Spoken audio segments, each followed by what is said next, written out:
नमस्कार। आज बारिश हो रही है। बारिश को देखकर बहुत सारे किसानों के फसल है उसका नुकसान हो रहा है। और बारिश भी क्या होता है कि असमय होती है, तो इससे किसान को फ़ायदा नहीं होता है। इस वक्त किसान हैं वो अपनी फसल की निराई कर रहे हैं, और निराई करते वक्त यदि ये बारिश हो जाएगी तो इस बार वैसे भी फसल पानी के बिना, बारिश के बिना जल गई है। और अब थोड़ी बहुत यदि कोई बची है उसको यदि किसान निराई कर रहा है तो बारिश होने से सारी फसल खराब हो जाएगी। मूंग है वो उग जाएंगे, बाजरा उग जाएगा, और जो चारा है वो भी नष्ट हो जाएगा। इसलिए क्या है कि किसान हमेशा ही दुविधा में रहता है। तो किसानों को मैं ये कहना चाहूँगी कि अब हमें पानी भी ज़मीन में कम हो रहा है, तो हमें ज़्यादा से ज़्यादा फलदार पौधे लगाएं। और जो घर का वेस्टेज पानी है 10 पौधे उससे भी पनप सकते हैं, और बारिश के पानी का स्टोर करके और उससे भी हम 100-50 पौधे अच्छे से पनपा सकते हैं। जब फलदार पौधे लगेंगे तो घर परिवार में सब फल भी अच्छे से खाएंगे, आमदनी का जरिया भी बन सकते हैं। अतः अब हमें ज़्यादा से ज़्यादा फलदार पौधे लगाने चाहिए, जिससे क्या है कि यदि फल लगेंगे तो हमारी इच्छा भी ये रहेगी कि हमें दूसरे फलदार पौधे लगाने चाहिए। क्योंकि जब आमदनी होती है तो व्यक्ति क्या है आगे से आगे नया करने की सोचता है। तो मैं यही कहना चाहूँगी कि अब हर किसान को 20-30 पौधे ज़रूर फलदार लगाने चाहिए, जिससे परिवार के लोग भी खाएंगे और एक आमदनी का जरिया भी बन सकेगा। आप सीकर के लिए कौन से पौधे सजेस्ट करेंगी? सीकर में सारे ही पौधे लगते हैं। सीकर तो की जलवायु तो ऐसी है, उसमें आम, मौसमी, अमरूद,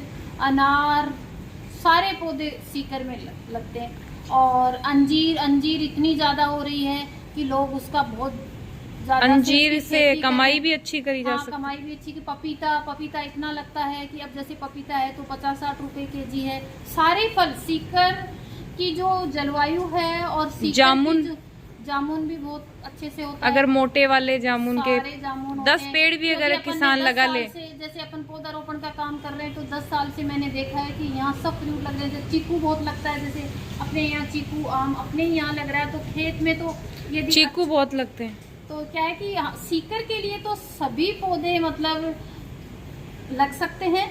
और जैसे इधर बाड़मेर है तो उधर भी अनार ये सब हो रहे हैं, उधर आम थोड़ा कम है। तो यदि लोग लगा के अच्छे से उनकी केयर करते हैं तो वहाँ आम भी सक्सेस हो सकता है। नहीं, कुछ ग्राफ्टेड पौधे हैं जो वहाँ की जलवायु के अनुकूल हैं, तो वो लगाएं तो उनसे अच्छे सारे लग रहे हैं। जैसे सीकर में सेब, खजूर अपने यहाँ पे भी बहुत अच्छे से हो तो रहा है। किसान जैसे खजूर के पेड़ लगा लें तो भी, जैसे जामुन है, ऐसे पौधे वहाँ बहुत अच्छे से पनप सकते हैं। मतलब मुख्य रूप से अंजीर वाले जो जहाँ का पानी यदि नमकीन है तो वहाँ जैसे खट्टे वाले पौधे होते हैं, लेसवे भी अच्छे, खट्टे जो फलदार होते हैं ना वो लग सकते हैं। और एक जैसे कांटेदार पौधे होते हैं ना, जिनके कांटे हो, जैसे नींबू है, मौसमी है, और जैसे बील है, तो ये उधर हो सकते हैं।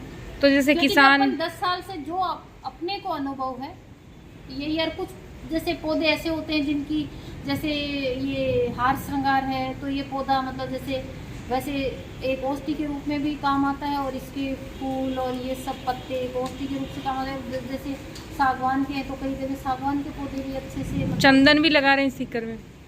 चंदन भी यहाँ होता है। वो चंदन कैसा होता है इसका भी ये नहीं कि चंदन जैसे सफ़ेद होता है, और चंदन में भी कई वैरायटी होती है। पर फलदार पौधों की बात करें तो 10 साल का जो अनुभव है ये कहता है कि सीकर में सारे फलदार पौधे लग सकते हैं। किसान ऐसे भी कर सकते हैं, जैसे 10 आमले के लगा लिए, 10 लेसवे लगा लिए, 10 जामुन लगा लिए, 10 बील लगा लिए, तो वो विविधता वाली फसलों की खेती भी कर सकते हैं। खुद के खाने के लिए भी अलग अलग और अंजीर यहाँ बहुत अच्छे फलदार पौधे हो जाएंगे। तो अंजीर से आमदनी भी अच्छी होती है, इसलिए अंजीर के पौधे। जैसे एक ये भी है कि पूरे खेत में एक सिमिलर फसल की खेती नहीं करके अलग अलग फसलों की बुआई करनी चाहिए, जिससे ना जो जमीन है ना उसमें पेस्टिसाइड डालने की भी जरूरत नहीं है, क्योंकि वो पोषण एक मतलब जैसे जो और ये फसलें भी पता लग जाए कि कौन से मतलब जैसे यहाँ कौन से पौधे हैं जिनकी मतलब ज़्यादा ये जलवायु और ये मान सूट करती है, तो उस हिसाब से। धन्यवाद।